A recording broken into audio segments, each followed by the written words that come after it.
इस देश का आम आदमी त्रस्त है। उसे लगता है कि हिंदुस्तान की हालत बद से बदतर हो रही है और इसके लिए वो जिम्मेदार मानता है अपने तमाम नेताओं को, जिन्हें मुल्क की फिक्र नहीं, फिक्र है तो सिर्फ सत्ता में बने रहने की। एक आदमी अब इस व्यवस्था को चुनौती दे रहा है। उसका मानना है कि कांग्रेस और बीजेपी में मिली भगत है और पूरा मैच फिक्स्ड है। क्या यह वाकई में लोक बनाम तंत्र की लड़ाई बन चुकी है या फिर एक आदमी अपनी निजी महत्वाकांक्षाएं पूरी करने की कोशिश कर रहा है? एजेंडा आज तक के इस सेशन में मैं सबसे पहले आमंत्रित करता हूं आम आदमी पार्टी के नेता श्री अरविंद केजरीवाल। हेलो, आपका बहुत बहुत शुक्रिया। आज एक घटना हुई, मैं उसी घटना से अपनी बात रखना चाहूँगा। सुबह सुबह ओखला के अंदर हमारे पास कल कुछ लोग आए थे। परसों करीब 500 घर तोड़ दिए गए उन लोगों के। वो इंक्रोचमेंट नहीं कर रहे थे, उनके पास वैलिड कागज़ हैं ज़मीन के, अपने घरों में रह रहे थे। सरकार ने घर तोड़ दिए 500, कोई नोटिस नहीं दिया, कुछ नहीं दिया। आज सुबह जब मैं वहाँ पे पहुँचा तो अर्थक्वेक आता है ना, जैसे उस तरह की साइट थी। बच्चे रो रहे थे, खुले आसमान के थे, सब गरीब लोग। हमारे घरों में आया आती है जो, वो सब गरीब लोग थे। इसी तरह से पिछले हफ्ते एक फ़ोन आया और ये लोग कल शीला दीक्षित जी से मिलना चाहते हैं, उनसे पूछना चाहते हैं हमारे घर क्यों तोड़े गए। प्राइवेट में ब्यूरोक्रेसी कह रही है कि गलती हो गई है, लेकिन गलती को आप गलती से 500 घर तोड़ सकते हैं? अभी एक हफ्ता कल वो लोग शीला दीक्षित जी से मिलना चाहते हैं, टाइम मांगा, टाइम नहीं दिया, तो हम लोग ने कहा ठीक है सुबह 7 बजे जाएंगे। तो अभी सुबह से फ़ोन आ रहे हैं कि अगर आप लोग आए तो लाठीचार्ज होगा, आप लोग नहीं आ सकते, वहाँ धारा 144 लगा दी है। आप 500 लोगों के घर तोड़ दें और उसके बाद मुख्यमंत्री से मिलना चाहें, हम कोई मारने काटने थोड़ी जा रहे हैं, मिलने जा रहे हैं, पूछने जा रहे हैं उनसे, तो लाठीचार्ज होगा। ये तो गलत बात है। पिछले हफ्ते एक फ़ोन आया और मैं रोहिणी की झुग्गियों में गया। वहाँ पे एक 4 साल की लड़की के साथ 50 साल के बूढ़े ने रेप करने की कोशिश की। 5 दिन तक, 25 नवंबर का इंसिडेंट है, 5 दिन तक पुलिस ने कुछ नहीं किया।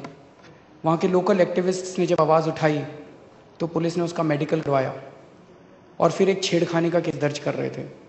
बहुत लोग इकट्ठे हुए पुलिस थाने के बाहर और पुलिस ने उनके ऊपर लाठीचार्ज कर दिया। लड़कियों के कपड़े फाड़ दिए जो कि वहाँ पे प्रोटेस्ट कर रही थी। एक बहुत बड़े टीवी चैनल के रिपोर्टर से जब हमने कहा तो वो रिपोर्टर कहती है अटेम्प्ट ही तो था, अभी हुआ थोड़ी था। ये तंत्र है, इससे दुखी है जनता, लोग दुखी हैं। तंत्र ही लोगों को दुखी कर रहा है और तंत्र के पास ही जाके हमें न्याय मांगना पड़ता है। इस तंत्र के कौन कौन हिस्सा हैं? जाहिर है कि रूलिंग पार्टी के तो सभी लोग हिस्सा हैं। रॉबर्ट वाड्रा के लिए सारे मुख्यमंत्री लगे हुए हैं उनको ज़मीनें देने के लिए। नितिन गडकरी जी बीजेपी के अध्यक्ष हैं, लेकिन वो शायद नेता कम है, बिजनेसमैन ज़्यादा हैं। मैं भी बिजनेस कम्युनिटी से आता हूँ और एक बिजनेसमैन की मानसिकता को समझता हूँ। बिजनेसमैन सबसे बना के चलता है, किसी को नाराज़ नहीं करता। गडकरी जी भी सबसे बना के चलते हैं, उनको जनतंत्र की कोई परवाह नहीं है, जनता की कोई परवाह। जनता के लिए तो आपको लड़ना पड़ता है, आपको दुश्मन बनाने पड़ते हैं, लेकिन एक बिजनेसमैन दुश्मन नहीं बना सकता। मोदी जी के बारे में पता चला, हम भी सोचते थे कि बड़े ईमानदार हैं, काफ़ी अच्छे हैं, लेकिन अभी 2 दिन पहले जब सारा खुलासा किया, सारे कागज़ आए, तो पता चला कि 20,000 करोड़ रुपए के गैस के कुएं उन्होंने फ्री में दे दिए। जब रिलायंस वालों ने गैस के कुएं बेचे तो उनको 35,000 करोड़ रुपए मिले, लेकिन उतने की संपत्ति मोदी जी ने फ्री में दे दी। GMDC, Gujarat mineral development corporation, वो मोदी जी को कहता कि हम ₹2.25 पर यूनिट के हिसाब से बिजली दे देंगे, लेकिन मोदी जी को मंजूर नहीं था। उन्होंने वही बिजली ₹5.5 यूनिट के हिसाब से अडानी से खरीदी। वो भी इस तंत्र का हिस्सा है। लेकिन सबसे बड़ी गाज तब गिरी, अभी तक तो जो हम खुलासे कर रहे थे मीडिया सारा दिखा रहा था, सबसे बड़ी गाज तब गिरी जब हमने रिलायंस को छुआ। हमने कहा भाई मुकेश अंबानी जी के, अनिल अंबानी जी के बैंक अकाउंट हैं स्विस बैंकों में। तो ऐसे पीछे पड़ा, ऐसे हमसे प्रश्न पूछ गए, सबूत दीजिए, सबूत दीजिए, सबूत दीजिए। मैंने कहा भाई मैं इनकम टैक्स गया था, मैंने इनकम टैक्स के अंदर फाइलें देखी है, फाइलों में मैंने देखा उनके बैंक अकाउंट के अंदर स्विस बैंकों में अकाउंट हैं, और उन्हें अपना जुर्म भी कबूल कर लिया है, टैक्स जमा करा दिया है।